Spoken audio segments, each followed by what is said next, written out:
So I started leading as a small group leader specifically I don't know, I was in high school at some point. I was actually leading junior high students. I had a lot of people pouring into me, very consistent in my life. And so I saw what an adult, when I was 13, when I was 15, when I was 18, about to go to college, I saw that impact in my life. And so I wanted to be that for other students.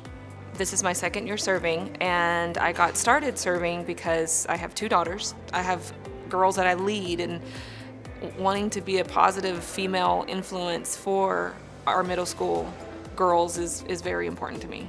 So I've been serving for 18 years this year.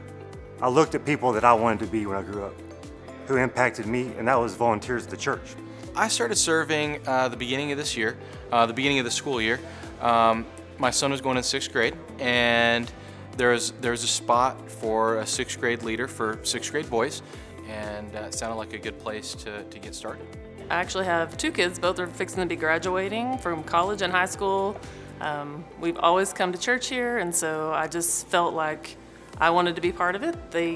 I remember the great leaders that I had coming up through church, and so, I see what these kids deal with, and, I just want to be that positive influence for them so that, they know somebody's going to be there, somebody cares. It's a hard world that we live in right now, and, I want to be able to be there for them. So I think when you spend a little bit of time with other kids, especially in the middle school range, you see how they don't really necessarily have their identity figured out, and so sometimes they're just grasping at whatever they see, whether it's social media or their peers, or and sometimes it's negative influences that get the bulk of their attention. Coming to church on Wednesday nights, it could be their only time to get kind of that glimpse of hope and that opportunity to see Jesus.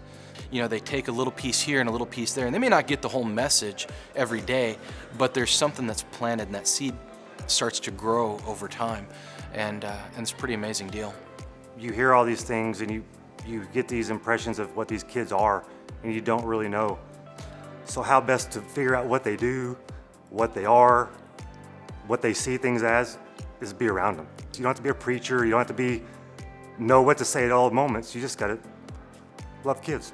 Even if it's just a small seed that we're planting, hopefully over the next couple of years to see the fruition of what we're instilling in these kids, I know it's gonna pay back in huge dividends. Could you imagine if you had an adult that was leading you, that you could tell anything to, that you could ask for advice, that they could teach you? Well, now you have an opportunity to be that for someone else.